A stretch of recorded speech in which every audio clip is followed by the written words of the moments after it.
primer germen de los simuladores fue en el colegio secundario. Me acuerdo que a mí me inquietaba el hecho de que no hubieran en Argentina series con héroes o series de aventuras o series que se parecieran un poco más al cine y menos al radioteatro, digamos. Si me preguntasen cuáles son ese pequeño puñado de series inigualables, únicas por sobre todas las cosas, entonces, inevitablemente, Los Simuladores viene a mi cabeza. Esta serie es para mí el mayor orgullo nacional en lo que a obras de ficción respecta. Es una serie argentina, es la serie argentina por excelencia. El próximo 21 de marzo se van a cumplir 19 años de su estreno y todavía hay gente que pide la película o una tercera temporada, hasta el punto de que los 4 actores principales y el director reciben preguntas de si volverán o pasará algo diariamente. Como supondrán, esto no lo genera cualquier obra. Es por esto que afirmo sin ningún tipo de dudas que Los Simuladores es una serie única. Pero limitarme a decir eso sería decir lo obvio. Todo el mundo sabe que Los Simuladores tiene ese algo que te hace verla cada que podés, que siempre que puedas meter un chiste referido a ella lo hagas. Por eso en este video voy a tratar de responder qué es ese algo. Bueno, ese algo se resume en 2 palabras, Damián Cifrón. Este tipo es el genio detrás de todo esto. A él le debemos Los Simuladores y todo lo que ésta trajo. Pero como si solo digo esto el video duraría 2 minutos, vamos a profundizar un poco más. La unicidad de Los Simuladores, creo yo, se resume en 7 puntos. 7 claves que logran que la serie se quede impregnada en nuestras cabezas. El primero de estos puntos es lo original que es la idea. Ver por primera vez la serie es una experiencia única, porque te vuela la cabeza. Los Simuladores se estrenó en el 2002. En esa época la televisión se limitaba al noticiero, reality shows estilo Showmatch y Gran Hermano, y telenovelas dramáticas y pedorras. Es cierto que había salido Cupas, otra de esas series argentinas que comenzaron a tomarse más en serio, pero el problema, si se le quiere llamar así, es que estaba dirigida hacia un público más bien adolescente de entre 15 y 28 años, por tirar una edad. Además de que tomaba prestado el tema de la marginalidad de la anterior película del director, Pisa Birra Faso. Pero retomando, Los Simuladores llegaron en el momento justo. Imagínate estar sentado viendo la tele mientras merendás como todas las mañanas, acostumbrado a ver a Tinelli cortándole la bombacha a una mina, y de repente ves como 4 personas crean toda una situación ficticia que involucra a un Papá Noel chorro con la única finalidad de hacer que un tipo recupere a su novia. Lo que hace para que te sientas atrapado desde el minuto 0 es que apela a situaciones cotidianas, que muy seguramente te hayan pasado a vos o a alguien que conozcas. Por eso te interesa tanto, porque te hubiese gustado, por ejemplo, que Los Simuladores te hubiesen ayudado cuando te llevaste 7 materias a febrero, cuando le debías plata a alguien peligroso o cuando te hacían bullying. Son superhéroes, solo que no salvan al planeta de un ataque alienígena. Ellos ayudan a gente común y corriente, gente como vos y como yo. Se enfrentan a hijos de puta como acosadores, maltratadores o estafadores. Gente que se aprovecha del resto. Porque Los Simuladores son, como dice Molero, una especie de Robin Hood que ayuda al pueblo, pero que no reparte plata sino justicia. Y aunque cobran por sus servicios, cosa que dota de más realismo a la serie, puesto que no sería creíble ver a un grupo de gente tan bien organizada resolviendo conflictos domésticos así porque sí, y más en Argentina, igualmente resuelven los problemas de la gente que no puede pagarles, haciendo que usualmente sea el villano quien lo haga. Aunque más que superhéroes son antihéroes, un estilo de personaje que da más juego, porque este grupo no es toda bondad. No tienen miedo de infringir la ley o pasarse de la raya. Lo hacen con Milazzo en 2 ocasiones y con Lorenzo, Z9000, pero es porque son los villanos, sobre todo el último, por lo que se nos da a entender cuál es la moral del grupo. Otro concepto que ejemplifica lo que representan Los Simuladores es el que da Sarasola en el capítulo 10. Lo legal es muchas veces injusto y lo justo es paradójicamente a menudo ilegal. Ellos están ahí precisamente para esos casos en los que la justicia no hace nada, ya sea porque sus funcionarios son corruptos o porque los enemigos a vencer son tan poderosos que una persona común y corriente no podría ganarles a ellos y su bufete de abogados. Obviamente estoy excluyendo esos casos en donde la justicia no tiene nada que hacer, ¿no? Uno de sus apodos lo expresa perfectamente. Son un grupo de justicia paralela, esa que defiende a los menos agraciados por el sistema, que somos la gran mayoría de nosotros. Pero una gran idea por sí sola no convierte a una serie en un ícono. Esta debe ser bien trabajada.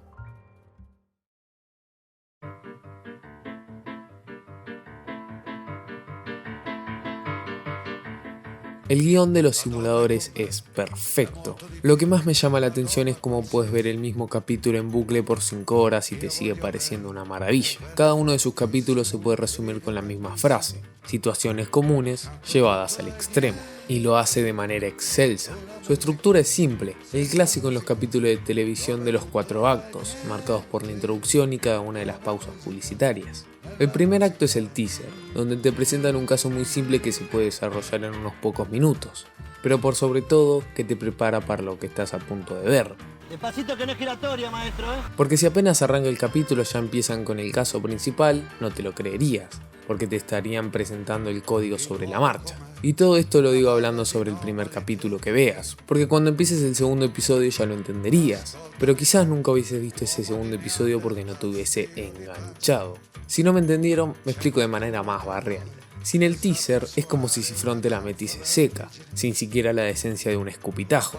Sirve para que comprendas el código en un operativo más creíble y en el que la situación no termina con un tipo en Alaska que piensa que su clon malvado creado por un grupo de científicos nazis lo quiere matar para robarle su identidad. Te adentra al mundo de la serie en donde la línea entre lo verosímil y lo irreal es difusa, para que veas el capítulo sin estar a cada minuto cuestionándote si es posible hacer creer a una persona que puede entender a las ballenas. Dice, esperemos a Tito. Es un mundo en donde todo es posible, y si entendés el código del universo de los simuladores al primer capítulo, no solo la disfrutás, sino que te enganchás, y hace que quieras ver otros 23 capítulos, cosa que era mucho más importante antes, cuando todavía había gente viendo la televisión, en donde te tenías que aprender la programación y hacerte hueco en el horario para verla. Luego de la intro se nos presenta el problema y cómo la persona que lo padece llega a los simuladores. Entonces se profundiza este problema y los personajes que formarán parte del operativo y finalmente se crea el plan. Después, la víctima de este simulacro comienza su viaje por el monomito de Joseph Campbell, del cual no profundizaré mucho, pero que básicamente consiste en que reciben un llamado a la aventura, que sería cuando, por ejemplo, Garriga recibe una citación para un juicio de precrímenes contra la humanidad, o cuando Milazzo ve el cartel promocional de los 5 aventureros. Seguido a esto se desarrolla la trama, tanto el operativo como el del capítulo, y culmina en el clímax, que es el mismo, el del episodio y el del simulacro. Su estructura es simple, los 4 actos de cualquier episodio, de cualquier serie. Y el viaje del héroe, que lo recorren tantos personajes que no tengo ni ganas de nombrarlos. Y que sea simple no es casualidad, porque así también empiezan los capítulos. Son situaciones tan cotidianas que mínimo una te pasó. Hasta el operativo del principio, como ya comenté antes, es simple. Y poco a poco va escalando hasta, bueno. Pero Cifrón, Malajovic, Peretti y Patricio Vega, los guionistas de la serie, no se limitan en usar la misma estructura 24 veces. En capítulos como Fuera de Cálculo, Fin de Semana de Descanso o Brigada B, la estructura cambia, lo que hace que no te aburras porque sabes que la serie varía. Los simuladores no es una serie cómoda, aunque esto lo retomaré más adelante. Otro elemento que siempre está presente en cualquier episodio de los simuladores es que el enemigo siempre va a ser el jefe que se aprovecha de su poder y de cada oportunidad que tiene para sacar ventajas sin importarle cagar a otros. Contra el pobre empleado que trabaja 12 horas por un sueldo mínimo y es bastardeado por su superior que le pide que haga horas extras todos los días. Y sé que parece que lo dije antes, pero me falta agregar un par de cosas más. Lo que acabo de decir puede sonar un poco manipulador de parte de Cifrón, porque es el artilugio más lamentable para hacer que el espectador empatice con el protagonista, la lástima. Quiero decir, si el único motivo por el que empatizas con el personaje es por lástima, entonces ahí hay algo flojo. Es reducir una situación hasta el punto que se vuelve binaria, que es algo que en lo personal me pone los pelos de punta. Esto no solo hace que empatices con el protagonista, sino que también provoca que no te cuestiones si lo que hacen los simuladores está bien o mal. Al fin y al cabo son un grupo de personas que están por fuera de la ley y utilizan técnicas poco éticas. Pero ¿saben qué? Cifrón no cae en este pozo. Los simuladores no polarizan este tipo de situaciones. El bueno no siempre es del todo bueno. Como ejemplo está Maresca, que sí, es un albañil inmigrante al cual le pagan 2 mangos, pero tampoco es un padre del todo amoroso. O por otro lado, el malo no siempre es tan malo. Garriga al principio es dueño de una agencia de modelos que trata a las mujeres cual ganado, pero al final recapacita y se da cuenta que tiene que cambiar. O Diego Cruziti, un comisario corrupto que está metido en cuanto asunto turbio haya, pero que al final se pone las pilas porque lo único que necesitaba era un buen incentivo. Además de que no en todos los capítulos sea esta situación, no siempre tienen por qué haber un malo. Como ejemplo está el capítulo de Marcela y Paul, La Gargantilla de las Cuatro Estaciones o Los Impresentables. Y por el otro lado, en el primer capítulo Medina discute con Lampone de si lo que están haciendo está bien. No es que Cifrón no quiera que te cuestiones, es más, te invita a que lo hagas. Además, no nos vamos a hacer los moralistas, el sistema de justicia no funciona, el que se beneficia siempre es el más poderoso, así que los simuladores, más que ser un grupo de justicia paralela, son el grupo de justicia verdadera. Como ya dije antes, ver cómo situaciones tan mundanas terminan en circunstancias increíbles es ya de por sí cómico. Los simuladores, fuera de lo que pueda parecer, es lisa y llanamente una comedia, y, como supondrán, una muy buena. Puede tener momentos en los que se ponga sentimental, pero es algo que está presente en casi todas las obras de este estilo. Es consciente que está contando una historia delirante y lo usa a su favor, no se toma en serio a sí misma. En el punto anterior comentaba que Cifrón nos invita a cuestionarnos si lo que hacen los simuladores está bien o mal, pero nunca se vuelve a retomar este dilema, porque simplemente no importa. La hora que dura cada capítulo está empleada en hacerte pasar un buen momento, maravillarte por el mundo en el que transcurren estas historias.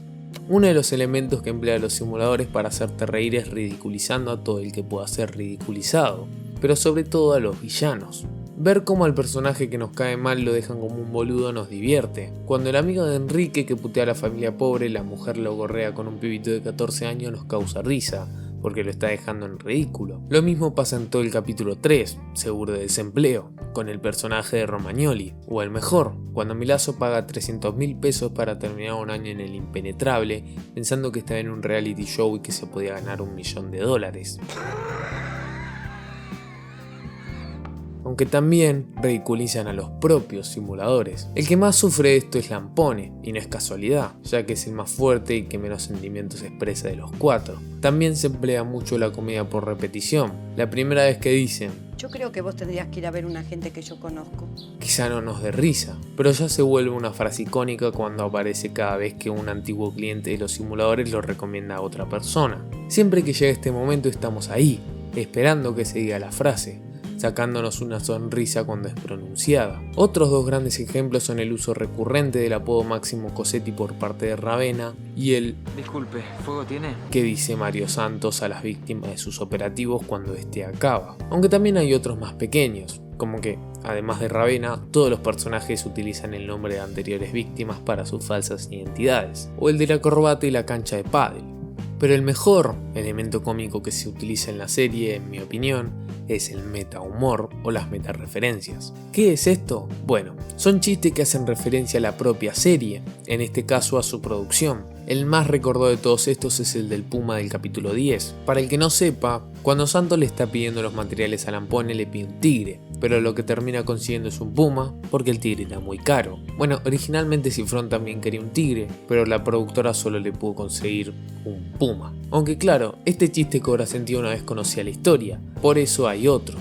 El más evidente es el del clan Motul, donde el maquillaje de Ravenna es bastante malo, pero en el propio capítulo se burlan de esto. O el ya mítico chiste del micrófono, que no está confirmado si fue a propósito o no, pero es bastante seguro de que sí lo fue. Este tipo de chiste le viene como anillo al dedo a la serie, puesto que se podría decir que los simuladores hacen películas, solo que sus protagonistas no saben que forman parte de una. Quizás lo más recordado de los simuladores sean sus personajes, y lo tienen bien merecido. Cabe recalcar que aunque el punto sea sobre los personajes, también voy a hablar mucho sobre el grupo, porque sí, cada uno tiene su personalidad propia y son perfectamente distinguibles al punto de ser súper recordados por separado, pero también funcionan excelentemente como un conjunto. Juntos funcionan como piezas de un rompecabezas o de un complejo sistema de engranajes. Es como si fueran un cuerpo, son el cerebro, la fuerza, el espíritu y el corazón. En el todo no puede existir uno sin el otro. ¿El grupo funciona así o no funciona?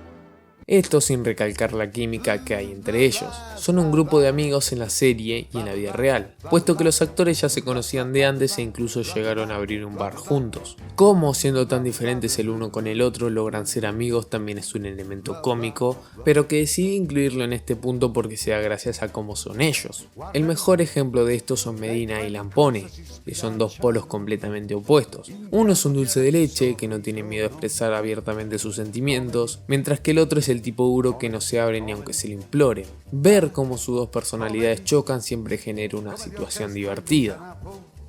Ahora sí, voy a hablar de los protagonistas por separado y cómo están construidos de una manera magistral. ¿Por qué empiezo hablando de Lampone?, se preguntarán algunos. Bueno, más que nada porque ya veo a uno que otro yendo furtivamente a los comentarios a ponerme que Lampone sí tiene sentimientos. Y obvio que los tiene.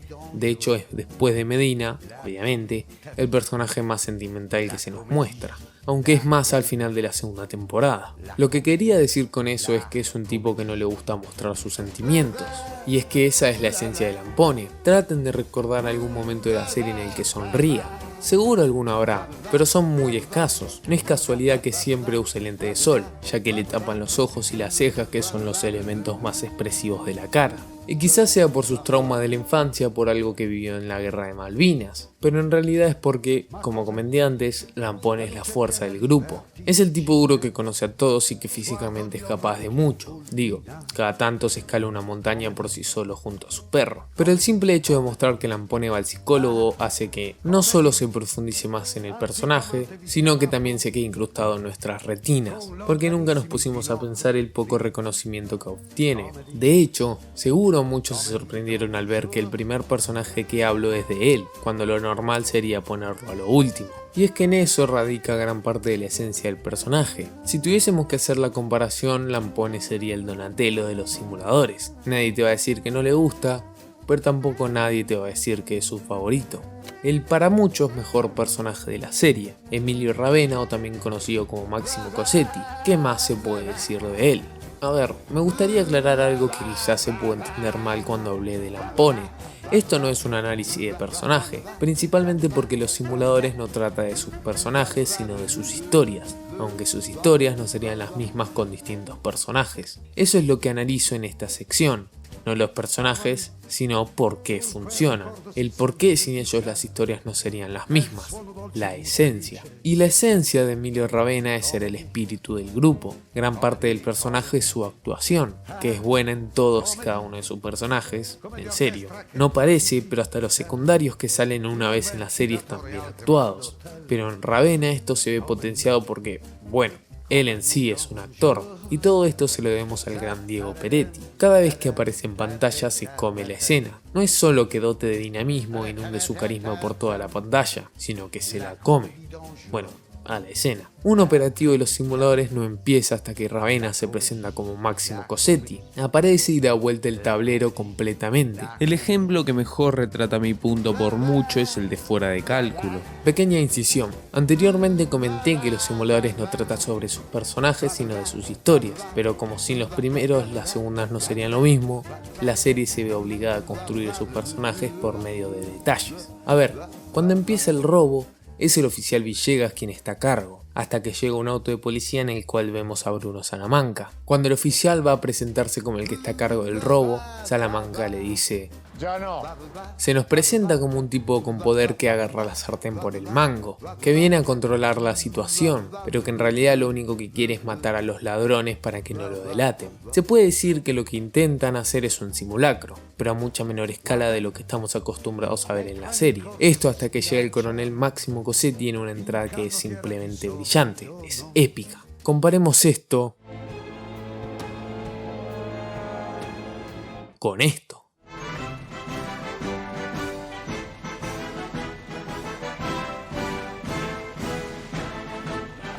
Y cuando Salamanca se presenta como el comisario que está a cargo del robo, Ravenna contesta con las mejores dos palabras que podía utilizar. Ya no. En un payoff o pince guión, como gusten decirle, que nos demuestra quiénes verdaderamente tienen el control. Es Ravenna verdaderamente quien, cuando aparece, agarra la sartén por el mango. Y no solo lo hace, sino que lo hace con estilo. Tortuga marítima.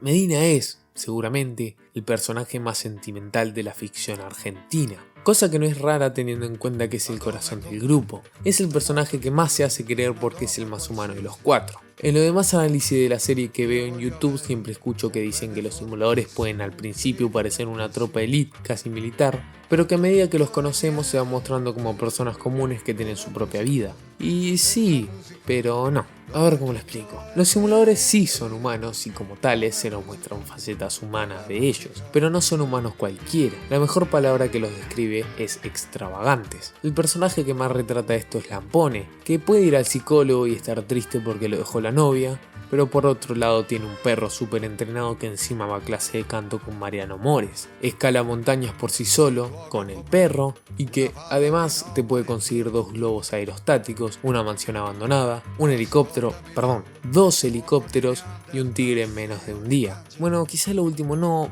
pero un puma sí puede. Ravenna es un tipo que no se preocupa por absolutamente nada. Está en pareja felizmente con 3 mujeres, hace todo tipo de deportes y actividades extravagantes y sabe hablar bastantes idiomas. De Santos no se nos muestra tanto su vida personal actual, pero sí la pasada, una que es casi sacada de una serie de ficción. Digo, su nombre es en realidad el del protagonista del libro que su papá escribió, el cual se suicidó enfrente suyo. Además que los lugares de encuentro que tiene con sus posibles clientes son tan extraños como una montaña rusa o una cancha de corrida de caballos, hasta tirarse de paracaídas en el medio del campo o en algún establecimiento de grima con Fernando Lupis. A ver, son personas que uno no se encuentra normalmente, sin contar el hecho de que viajan de provincia a provincia sin muchos problemas. No hay conflicto alguno en sus vidas privadas, cosa que es imposible en la vida de las personas reales.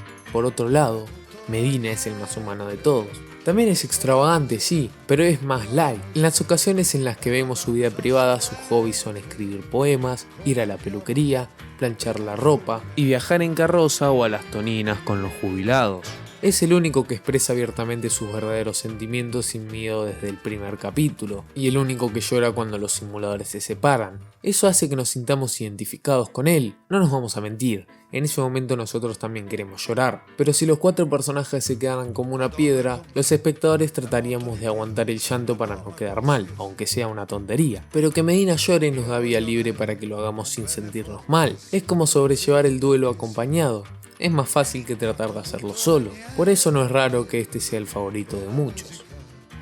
Dejé a Santos para el final porque es el personaje que resume la esencia del grupo. Si algo podemos aprender de él finalizada la serie es que es un antisistemas. ¿Y qué son los simuladores? Un grupo que va por fuera del sistema. Es como dice el clip que mostré de Ravenna. Si el sistema es lo más importante y sus integrantes son reemplazables, entonces cada integrante del grupo será indispensable. Si el sistema judicial no funciona, entonces los simuladores tendrán una efectividad del 100%. Y Santos no solo resume este aspecto, al igual que él, cada uno de los 4 se maneja en frío, siempre 15 pasos por delante de todo. ¿Se acuerdan de lo que dije de que los personajes eran construidos mediante detalles? Bueno, vamos a analizar un poco la frase de Mario Santos.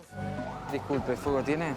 Cualquier persona normal que quiera fumar su cigarrillo o habano y no tenga con qué encenderlo no le preguntaría a otro si le puede prestar el encendedor de esta forma. Lo haría de una manera más normal y amigable, pero que lo diga de esta manera da a entender 2 rasgos del personaje. El primero es que Santos, al igual que el grupo, son personas elegantes y con clase, sobre todo Santos. Y la segunda y más importante, que los simuladores están por encima de todo y de todos, hasta de nosotros, los espectadores. Esto lo voy a retomar más adelante. Si dijese, no sé, disculpa, ¿tenés fuego? Eso sería muy amigable, que es lo que busca uno cuando le pide fuego a alguien. Pero al ser amigable significa que estás poniéndote a vos y a la otra persona en igualdad de nivel. En cambio, diciéndole así, de una forma tan correcta, Santos queda mucho por encima de la víctima, demostrando que los simuladores siempre tienen el control porque sencillamente son intocables. Y esto no se queda acá, porque hasta ahora solo hablé de los 4 protagonistas, pero también están todos los personajes secundarios y Milazzo. Feller, Gaona, Vanegas, Bonelli, Douglas, Bolero, Scotti, Tamasaki o Satanás. Está claro que ninguno tiene el mismo desarrollo ni profundidad que los protagonistas, pero se hacen querer. Y eso es difícil, sobre todo con los que salen en un capítulo, y con suerte en otro. Como los personajes de Cacho Espíndola, que si no es tu personaje episódico favorito deberías ir a un psiquiatra, o el sobrino de Satanás. La música podría sonar como un elemento secundario, pero en los simuladores no. Sin mencionar el ya legendario Cite Tango de Astor Piazzolla, que espero todos tengan de tono de llamada en formato de 8 bits. Todavía no entiendo cómo pudieron hacer para conseguir los derechos de canciones de los Beatles, Michael Jackson, David Bowie, Frank Sinatra y más que me estoy olvidando. Porque sí, consiguieron los derechos para tenerla legalmente, no como ocupas, razón por la que no se encuentra en buena calidad. Y creo que es justamente por eso que no es común que gente de menos de 18 años siquiera la haya escuchado nombrar. No sé qué trato mafioso habrá hecho Telefe, pero qué suerte que lo hizo. Porque escenas como esta,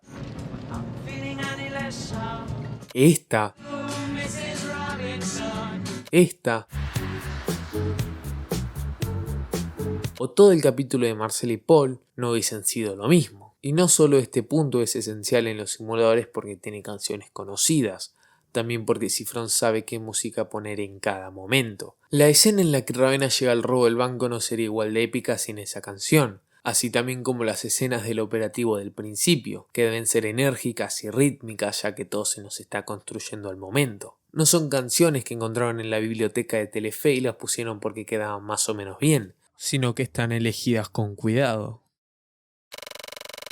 Una de las mayores claves que tiene que cumplir una obra para perdurar con el paso del tiempo es que debe de o tocar temas tan banales que prácticamente nunca cambiarán, o tener temáticas muy adelantadas a su época. Bueno, los simuladores cumplen con estas dos. Tenemos temas tan comunes como un tipo que está triste porque lo dejó la mujer, otro que quiere que su mujer lo deje, un viejo que lo rajaron del laburo y ahora no encuentra trabajo, policías corruptos, estafadores y prestamistas mafiosos, un pibe que se lleva 7 materias a febrero, presos queriéndose escapar.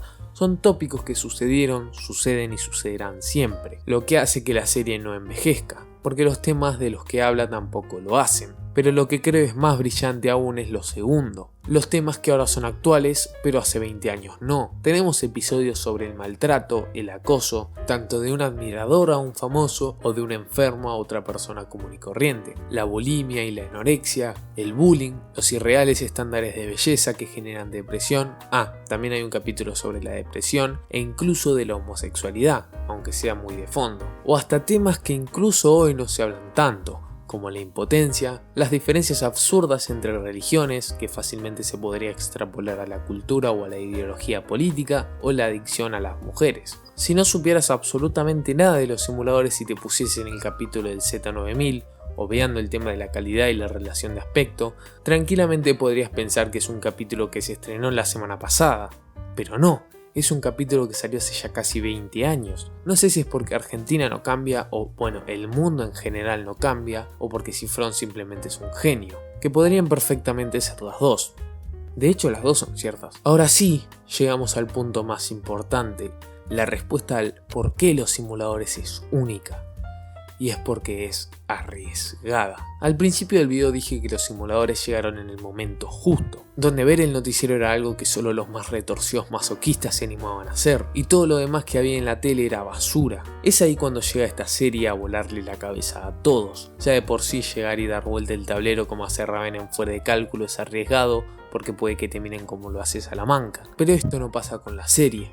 Los simuladores arriesgan y ganan. Tocaban temas polémicos y tabúes en esa época, e incluso también lo son en esta época. La segunda temporada, en mi opinión, es mejor a su antecesora, porque va mucho más allá. No solo porque los problemas son mucho más serios que hacer que al presidente se le agarrote la toronja, sino porque también es donde los casos escalan hasta llegar a lo insospechado. En la primera, lo máximo que hicieron fue todo el tema de los alienígenas, pero acá tenemos un tipo que piensa que unos científicos nazis lo clonaron, a otro que los vampiros existen, o el mejor, engañar al FBI para que suelten a la Brigada B. Los simuladores no es una serie cómoda que se ponga las cosas fáciles y sorprenda al espectador con trucos baratos, sino que se propone superarse a sí misma en cada capítulo y no estancarse. Esto se ve reflejado en la duración de los episodios, siendo el primero más corto y el último el más largo. Se nota que los empezaron a hacer más largos porque sus ambiciosas historias no entraban en 40 minutos. Tranquilamente pudieron estirar la obra hasta que perdiese su esencia, como es costumbre en las series que cosechan un relativo éxito, pero no, Cifrón decidió acabarla en la segunda temporada, porque si ya no puede superarse, entonces termina. ¿De qué más podían hablar en una tercera temporada? Serían ya problemas no tan comunes, algunos podrían envejecer más, o simplemente no daba para 11 o 13 capítulos. Básicamente cerró con broche de oro. El final es genial porque es inteligente. Durante toda la temporada 2 se nos muestra de a poco la historia de Milazzo y Molero, y cómo investigan a los simuladores. Al final del capítulo 10, Milazzo mata a Molero y va en busca de Ravenna. Nos imaginamos los posibles desenlaces, todos involucran un gran y épico espectáculo, Pero no, la serie no complace nuestras expectativas porque no serían lógicas. Los simuladores engañan nuevamente a Milazzo, demostrando que están por encima de todos, incluso por encima nuestro, pues nosotros también caemos en su engaño. Nos hicieron creer que a un estafador de poca monta, que ni siquiera podía dibujar bien un árbol o un círculo, que se creyó que estaba participando en un reality show donde se podía ganar $1 millón, iba a poder siquiera darles pelea a unos tipos que lograron convencer a un chabón de que uno de ellos era un robot soviético creado para derrocar el capitalismo, a 2 familias de que encontraron 5 nuevos mandamientos sagrados, a una mina que le hizo un pete a Paul McCartney e incluso engañaron al FBI. Simplemente caímos redondos. Y también caímos en que se iba a hacer la película, eso también fue un engaño. Mi conclusión es que Los Simuladores es la serie argentina definitiva. Si me preguntasen cuál es mejor, si esta u Ocupas, diría que esa pregunta es de mala persona. En realidad, sin importar cuál sea mejor, es innegable que Los Simuladores es la obra de ficción que más orgullosos nos hace sentir, porque es perfecta. En un país donde te hicieron 5 películas de bañeros, comedias malísimas, donde Adrián Suar tiene éxito, que haya existido una serie como esta me llena de orgullo. ¿Vieron cuando alguien dice, esta película, refiriéndose a una peli nacional, si fuese yankee la amarían, pero como es de acá la tildan de pretenciosa? Y muchas veces es verdad, pero yo pienso, por lo menos Los Simuladores tiene éxito. Y es que me da esperanza de que algún día se vuelva a hacer una serie como esta. Una serie que no solo se quede en el intento, pero supongo que lo único que nos queda es esperar a que se haga otra serie igual de buena, porque nunca será otra igual. O sí. Si me siguen en mi Twitter o leyeron el título del video, se habrán dado cuenta que esta es la primera parte de 2. En la segunda, que no sé cuándo la voy a sacar, hablaré de 2 de los 4 remakes de Los Simuladores, la de México y la de España, y analizaré en qué fallaron. Sin más que decir, síganme en Twitter para ver los avances de mis próximos videos, compartan este porque me costó un huevo, y chau. Da orgullo ser argentino, ¿no?